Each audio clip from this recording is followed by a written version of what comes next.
I don't know, what was it, like 6 finals beforehand. But Game 5s specifically still have been something that they have struggled with in terms of individual performances. As Guma, I think one of the few players on T1 where I feel like he's had a great series. Yep. It just, oh yeah, he's the guy known for the egg in the ramen. The egg is there. The ramen not so being cooked so far. And we got to talk about a little bit, as we'll talk about the picks as well. The fact that Faker isn't performing, we saw what it did to T1 last year when Poby came in, and that was because he was the voice, right, that the team needed.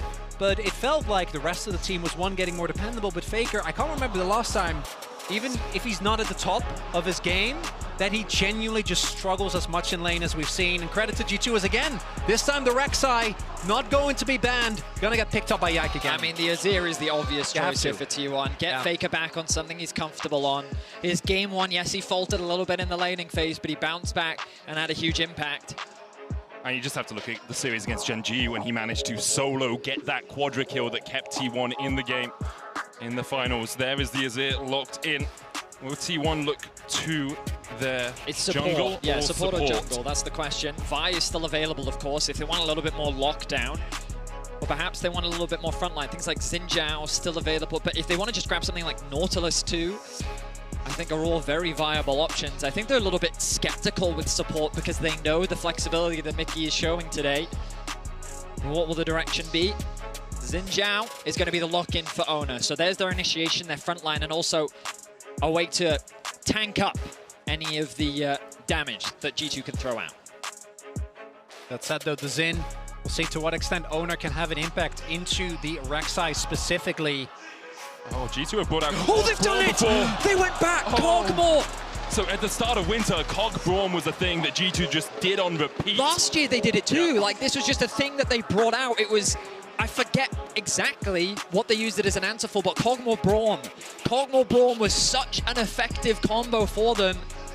And like, it's good into long-range comps because Cogmore, once you activate the W, you get to the hyperscaling point.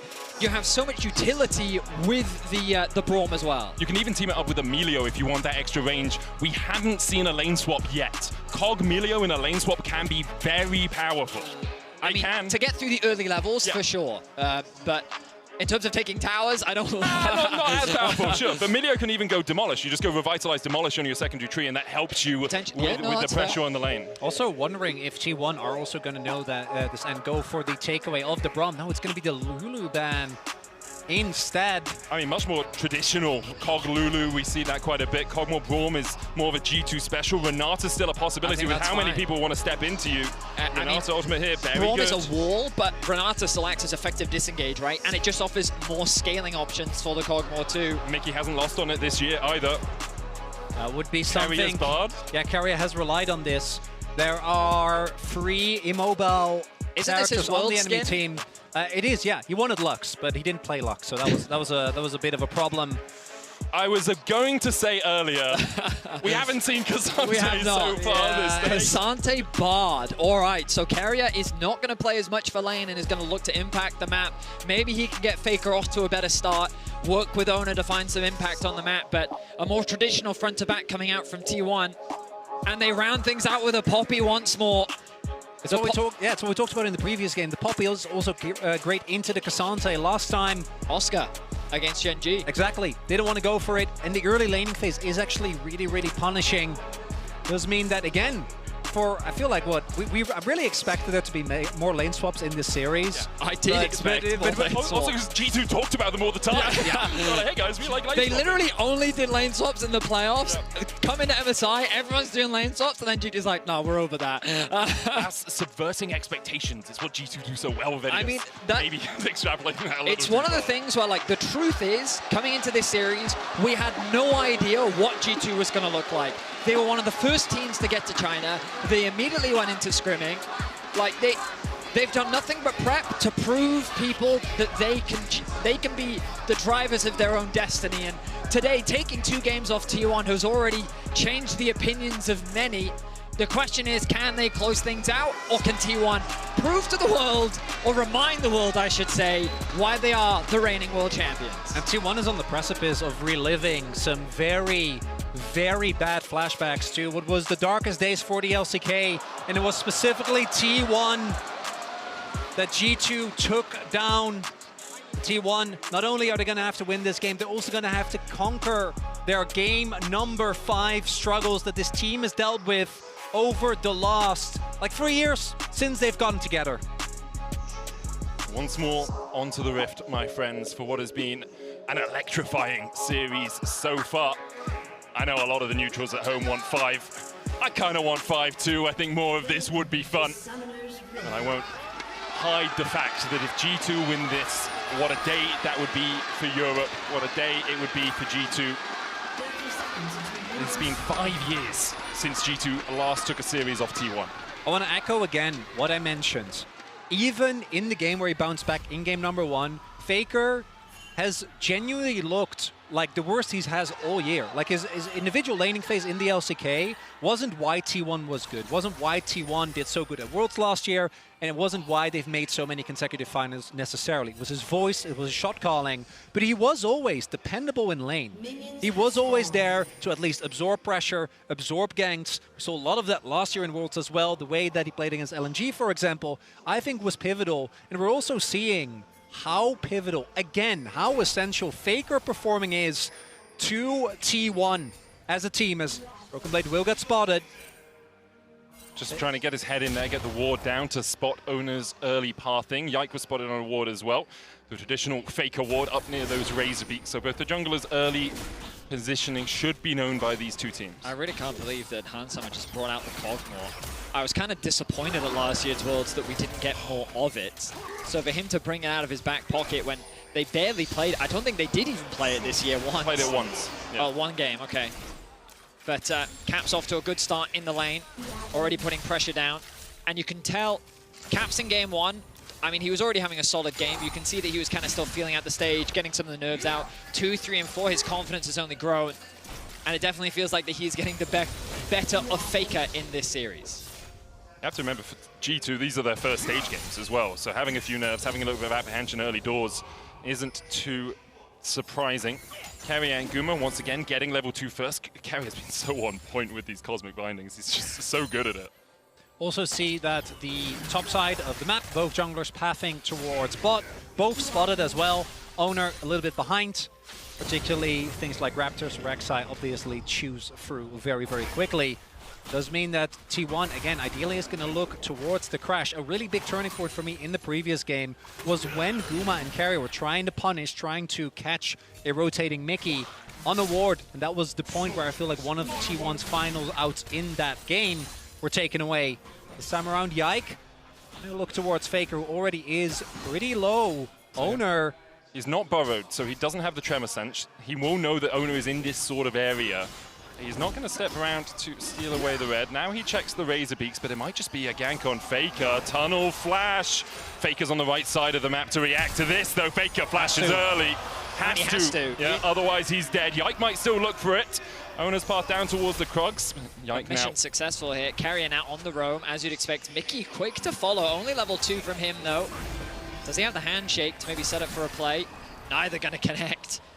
But this does give Yike control over the bot crab. Maybe you can get a double crab here. Owner is, of course, level 4, though, with the push in bot. No mana on Guma, but the low HP from Hans means that he's in some serious danger. Yeah, Mickey's only level 2 as well. Yike's going to try and smite this away. Owners doesn't have a smite. Mickey with a handshake. That smite lands from Yike. There's the heal as well. Mickey has to flash. Yike flashes as well. Good reactions by Owner and Carry up. Nice decision-making overall, knowing that on the roam back, it was very similar to what we saw in game 1 when Caps was going for the roam top. It was that in the rotation back that T1 was able to find the punish. They're skeptical about, spotted from the tremor sense. But level 4 still for Owner. He can keep the pressure up here. He knows that he has the push in bot. Gumayushi's still low on mana, but HP from Hans is still low enough that they can force this fight. I can look for the smite here. Both of them have it. Owner doesn't get it. Yikes, secures it. Meanwhile, in the bot lane, Mickey and Hansama forced away. Gumayushi looking for that first plate. They pinged the ward as well. Owner definitely needs to get that. There's still pressure that comes out from this, but picking the Gromp up would have been really big. Owner's camps on the top side of the map already up is going to take the scuttle, but T1 really was looking for more there. Also saw an early proxy, I think, come out from Broken Blade, as of course the early levels are the roughest for the Xante in this matchup. Don't really have any meaningful threat whatsoever, but also not tanky enough to take the beating from the Poppies. Keria, as bards often do, trying to be annoying. He's doing exactly that. Wave nicely as well. But Hansama struggling in this lane matchup. We'll be honest, it's been a while since we've seen it, but Gumayushi still playing with the utmost confidence. Keria leveraging his range and the pressure that he's generating, along with the jungle support to build up a lead already. And you mentioned it earlier, Chronicler, Gumayushi really has been the pillar for T1 in this series. I feel like that even in their losses, he still found ways to have impact in the game. It was much harder last game because of the Poppy, of course, but he's been doing what he can for the team. And I keep my eyes on him as we approach the mid to late game, as still being a stalwart and a threat that G2 have to find a way to shut down. Faker ticks over to level 6. Keria was roaming towards mid, but just wants to get a bit of vision down. Owner taking his camps. Is slightly ahead of Yike because of the extra time Yike sort of poked his head into the jungle. It's about 1 camp in advantage for Owner. Zeus looking for the Intofos. Isn't going to land that Q3 as Yike clears out the vision and gets over to level 5. One of the big things here is that both junglers have consistently been found as dodging the Wind Becomes Lightning. Their Owner still looking for Chase, but not going to continue. Obviously really hard to lock Rek'Sai down. Specifically the fact that neither Owner nor Yike at basically any point in this game have been not tracked by their respective opponents has meant that thus far not a whole lot of volatility intrusives. Oh, okay. I think it's a wave clear plus maybe a catch there. There's another wave. Yeah. I think he was trying to catch that one though. I think got it. I think he was trying to catch Faker off for sure. Doesn't have the TP, so he's likely going to stay to catch this wave. He's been taking a few poor trades against Faker. Well, you think Faker's flash was burned early doors, and since then Faker's actually been in the lead, both health and CS wise. Yike still looking for mid. Faker still a quarter of the cooldown left on his flash, but he can just dash across the wall. Grub's taken by Owner. Caps no shockwave, remember? We saw it burnt a moment ago. Yike hits a Void Seeker, but Caps is down to 150 HP. Super awkward for Caps right now because he needs to get a base off. Owner has full control. Is going to move into the red buff, which he knows he can take because he has push in top and in mid. Maybe Yike can go for a steal, has the smite. TP in, Broken Blade. We'll be able to join this play in just a moment. Yike knocked up. Mickey's on his way as well. Zeus the first one here. Faker moving from the mid lane. Red buff resets, and the smite not there in time to take it. G2 able to distract T1 for long enough. Don't think he got into smiting threshold with no level up yet for Owner. Still 6 treats away. Bot side though. Look at how much Mickey is losing off the back of this. Keria forcing the ghost out, but Mickey roaming up to help his jungler means the plates are going to be lost. 2 waves stacked up underneath the tower. A gold lead continues to be built for Gumayushi, and while the solo lanes of G2 obviously have been doing very well in this series, it has come at the cost of Hansama losing a lot in the laning phase. Keria provides the exit way for Gumayushi to get away to safety, as Hansama can now return to lane to collect the scraps of what is left of the wave. Look at it, 26 CS down now. There's basically 4 waves for Gumayushi over Hansama. Hansama will be able to pick up 1, but overall, T1 in a very strong position here. 600 gold lead for Guma. And a lot of this is going to come down to, for me, what can Broken Blade do and what can Mickey do? Because in isolation, Hans, Caps are going to have a really hard time trying to actually play team fights against Bard, against Azir who can scoop them up, and against like a Sanse. So the Renata in particular is so insanely strong against compositions that are going to try and aggressively get onto your backline. And T1 doesn't have a whole lot of range. You're really looking at, you know, some poke from Guma. We already talked about that. It's more about the setup and the follow-up damage that the Lethality Varus provides. Not in of itself enough to really keep teams on the back foot, unless T1 is able to continuously build his bot lead. And it's, again, the stabilization of mid lane, which has made this game look completely different, because Faker isn't playing from a deficit. Guma and Keria actually get to exert their pressure in the 2v2, which is where, I think, consistently in this series, Poppy game notwithstanding, they've been able to excel. I mean, Faker's looking much more comfortable now. All these tunnels. I love Rek'Sai. Keria, level 6. Mickey very far behind in terms of XP. All the early objectives are going T1 to 8. G2's options feel very limited in terms of where they can actually set up plays. You've got to remember the added safety, even though Faker lost his flash. Oh, here we go. Tempered Fate coming out. Mickey caught first, Cosmic Binding just short. Their handshake back as Hansama tries to open up. Owner here as well. Gumayushi can step past the tower in just a moment. Yikes on his way. Mickey not yet. Level 6 doesn't have the hostile takeover to turn the fight into anything more for G2. The heal was used by Carrier defensively. The Wind Becomes Lightning didn't connect onto Mickey. He's very close to level 6 now. Yike has an eye on mid lane. I think Faker's playing very smartly though, hovering around the top side of the lane. He just dashes away. Yike can't tunnel onto him. It's the safety of the Azir in the mid lane. Yeah, I mean, he also has the added sustain from the fleet footwork, right? He's just doing a great job in general. Level 9 secured for him. First item finished for Gumayushi. And overall, Tier 1 with a 1k gold lead. Just kind of thanks to the pressure that they've been putting down across the lanes and around the map. Want to see though, because one of the big things that has been the most impressive to me about G2 is the fact that they've actually been able to hold or to fight their way back from these early deficits outside of game number 1, where obviously it was kind of the reverse. How they've been able to match T1 when it comes to the early skirmishes, something that I think T1 generally within the LCK is the best. Gen G, when it comes to mid game, when it comes to macro, they're obviously, and when it comes to sidelines, the team that excels, but the Baron calls that T1 is so often known for, not really anywhere to be seen in this series. We got one very early on, but that was about it. So we'll have to see to which extent T1 can actually hold on to this lead. Again, a lot of it is on Guma. We talked about how tough it can be for Hansama to play some of the later game fights. Same for Guma, honestly, because he is playing against a whole lot of aggressive backline threat.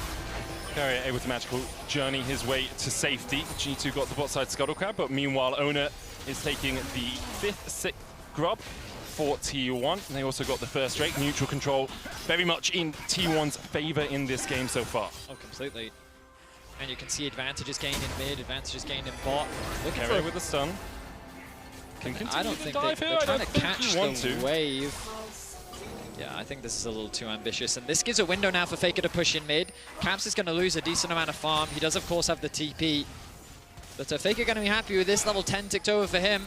I mean, they're looking for the Caps TP in with Yike here as well. He goes to a tunnel, so Faker doesn't immediately see it. Emperor's Divide coming out as Caps goes for the chase, but Faker able to escape the clutches of G2. Nice little play there from G2. Doesn't really result in a huge amount, though, as Faker's able to glide away to safety. Next Dragon spawning in about 2 minutes' time as no first blood yet. And what's been a very bloody series, it has surprisingly calm. Caps wanted to get to the lane anyway. Doesn't really matter whether he goes to his turret or the tunnel. We do see Carrier. Tempered Fate, Capside steps, Cosmic Binding, Capside steps that too. Magical journey in by Carrier. It feels like one of those, I missed everything, you have a go, Owner. And Owner decides against Owner's going like, forward. I'm good. Let me Hansama, be. though, down to half HP. Faker does have the flank position here. No Emperor's Divide, remember, as Owner goes in. Crescent Guard patch away from the Chain of Corruption. Immediately Yike and Caps try to dive on a Faker, but Hansama's already fallen. Hostile takeover lands on 2 first blood. Goes over to T1. They find a second. And a Cosmic Binding from Carrier is just sublime. And now Caps knocked up, tries to flash, but there's no way he's getting away from Owner today. Or is he? As he continues to walk away, has to dodge, the Wind Becomes Lightning. Owner gonna tank the tower. Audacious charge is enough as Yike falls as well. It's 4-1 T1. And just like that, T1 blow the game open. A single fight is all it takes. 3,000 now the gold lead. Hans gets trapped in the river. And without any hesitation, T1 collapse. Mickey also not able to find a whole lot of impact with that ultimate. So instead it gets broken up into these little fights where, unfortunately, for G2, they're not able to take down any of the targets in time. The Bard providing a lot of added delay as well. And I understand that G2 want to look for this because there is no ultimate on Faker. Owner goes in super aggressively, and even with the Chains of Corruption not hitting, 2 members are trying to take down Faker, whereas Hans gets burst down immediately, and then Mickey, again, his ultimate not actually finding anything, ends up going down. And then that tunnel, I don't know if they get out otherwise, but definitely didn't hit the mark. Yeah, I mean, at this point, Yike also trying to do what he can against Gumayushi, but he's level 9. He's going to tick over to level 10 off the back of this as well. And now this Varus is incredibly fed. They don't have a Zac this time. They don't quite have that same dive buddy presence. which means that Gumayushi not going to be as scared as he was in game 2. That's also a Comet Varus. Yeah. It's not lethal tempo like on hit, you know, in the long fight. He doesn't even have Veil of Blades. Opportunity knocking for Gumayushi. Oh yeah. The lethality already with that serrated Dirk as well. And now G2 very much in a hole. T1, this is kind of more of what we expected from them in this series. Getting out to an early lead, 4,000 gold their advantage. And the question for G2 is how on earth do you fight back from here? Because T1 are so good at suffocating you out of the game. And that's exactly it. Look at how they'll use their mid-pressure now to unlock carrier to roam around the map. They have push in top lane. It's been a pretty neutral matchup, but Carrier wants to try and change that. There's not much of a wave to play around, so it's going to remain a neutral matchup. The biggest problem that G2 have to deal with is how do they shut down Gumayushi? And even if they do, Faker's continuing to ramp up on this Azir. They have 2 huge threats. And I don't know if this Cosmo is going to be enough. We'll have to wait and see, as this Xin Zhao is going to be a problem. Another big thing in the previous game was that because Mickey was on the Fed Poppy, he could just walk in and provide very easy, very safe vision. And there wasn't really an opportunity for T1 to punish him any time. On the Renata, obviously not going to be the case. The Poppy's still in the game, but Broken Blade not only able to nearly have as much of an impact when it comes to setting up for these objectives, as he needs to match one of T1's solo laners in a side lane. We're looking at bounties on the board already here, and this slower pace, seemingly T1, at least for now, benefiting the most. And even though Faker did take a death there, I think we are seeing him, as you actually we talked about this a little bit coming into today, Vedi, Faker's champion pool, and it's funny because it's Faker, and he's played, I forgot everything. I think it's like, it's like after, 79 or 80. After Aurelion Sol, he was at 82 champions. There you go, yeah. Wow. So obviously his champion pool is as wide as League goes, but hold up. Hits. Hostile takeover is going to be popped. Gumayushi's going to be caught in the back of it. Broken Blade with a flank position. Yike with a double knocker, but Cat's not quite here yet for G2. The Tempered Fate buys a second. Carrier is going to be the first to fall as G2 continue the battle. Faker in with the Emperor's Divide, but Faker low. Zeus on that front line, though, can tank for days. Broken Blade can't quite land the stun into the wall, but the shockwave. Pathmaker out. Zeus survives. Living Artillery just short. From G2, they find one, only Carrier falls. Okay, so G2 actually win a fight there. The TP from Faker doesn't really result in much, and it opens up this mid tower. Some bounty gold will go back to G2 as they show that, hey, T1, you have to be careful. Don't overstep your boundaries, because they get all the summoners out from Gumayushi. A nice flank TP from Broken Blade could have been the demise, as G2 only find a single kill. Smack dab in the middle there. Faker doesn't join until realistically it's already too late. Nice knock up there again from Yike. And Guma gets taken out of this fight so early because first he goes berserk, then has to use his summoners just to stay alive. And then here, by the time Faker shows up, it's only really to try and get himself out. The fact that Zeus doesn't die is actually quite big. If Hansama ends up getting that kill as well, and maybe they can start getting him in a better position. Could have been big as Guma. Gumayushi, no summoners on him. Chain of Corruption goes wide and Guma's just down. Caps TPing behind as well. Drake up in a minute and a half, still a while. But G2 now find another kill. And once again, the curse of being in the lead seems to be playing up in this game. An uncharacteristic mistake from Gumayushi, the staple of T1, finds himself overextended in mid lane and is collapsed on by G2. Crucially, they give that shutdown over to Hans. Faker going in. Titanic Hydra, not enough. The shockwave onto Faker. Yike dashing away, but Ona's here and will happily accept that kill. Carrier with another Cosmic Binding. Hansama trying to close in from the side, but he knows that Ona's on his way. Camp's falling low, but will manage to fight another day. And just like that, T1 reaffirm their control. They remind G2 that this jungle does not belong to them. They find a pick onto Yike and go back to their winning ways. Owner on this Xin Zhao, exactly where he needs to be.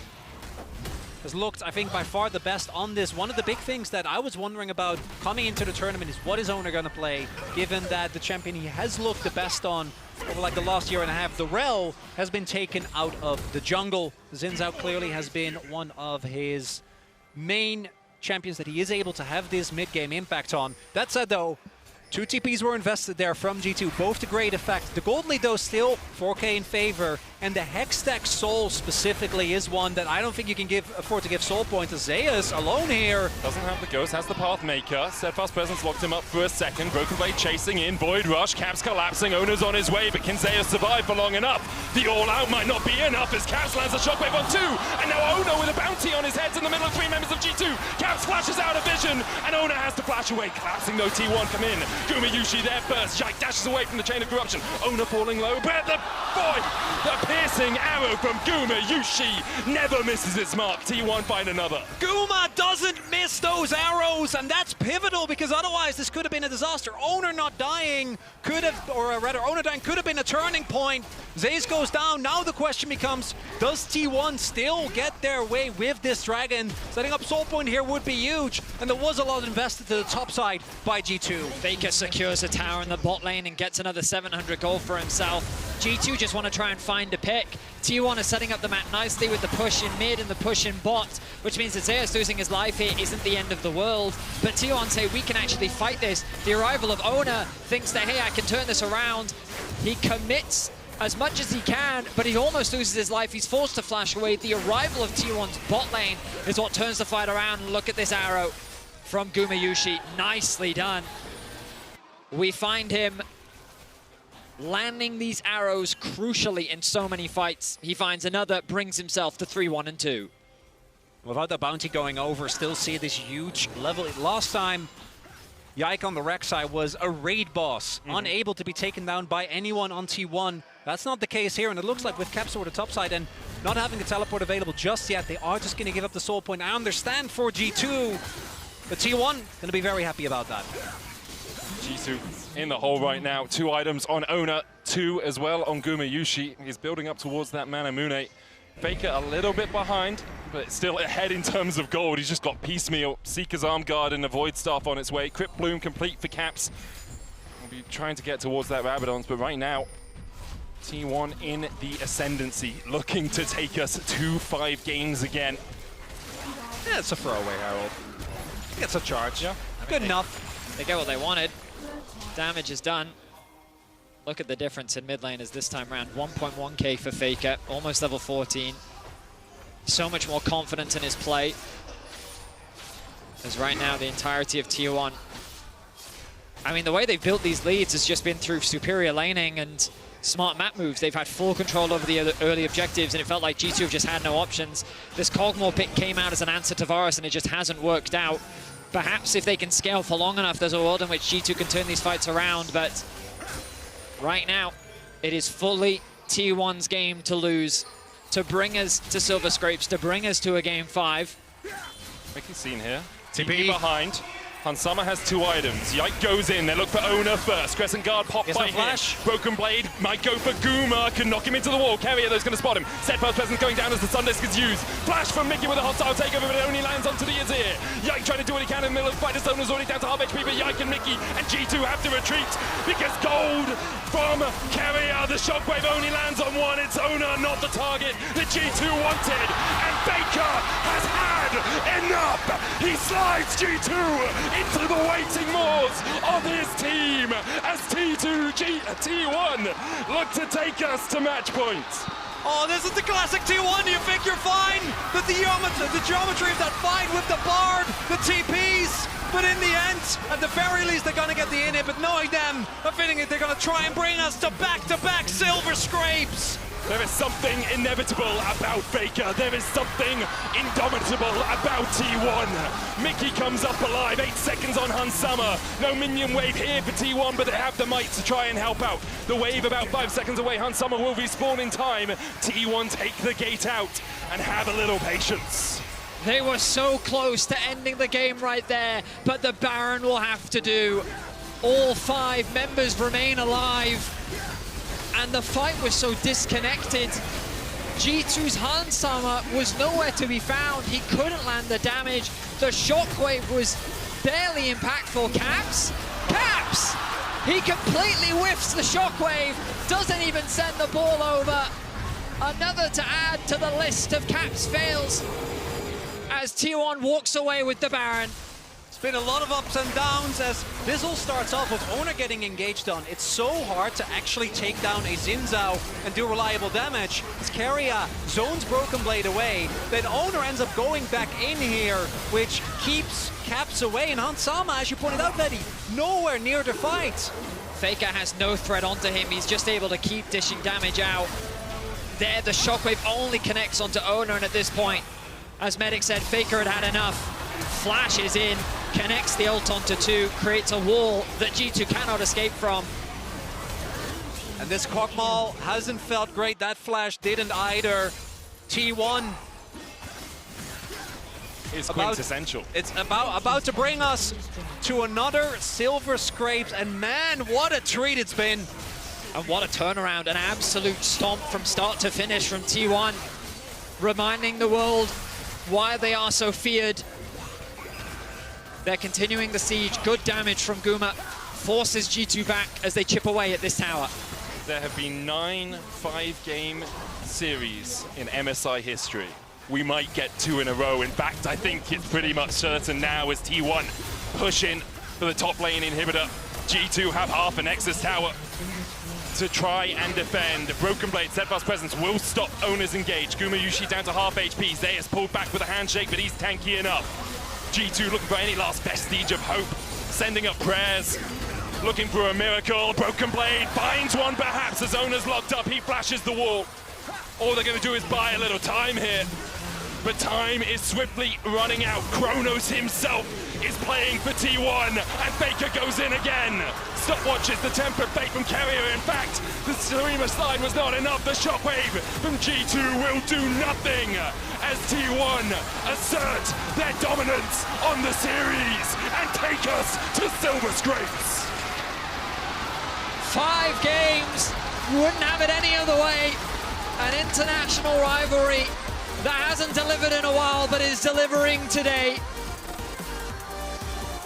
Gumayushi said, no, I'm carrying this one. And off the back of his Varus, they bring us to game 5. T1, I think in this series, the first classic T1 game that any T1 fan will have seen countless times in the LCK. Dominance from start to finish, something they haven't really been able to find in this series up until this point. We'll see if they can continue that dominance in game 5. We're going to hand it over to the analyst desk to break down that game.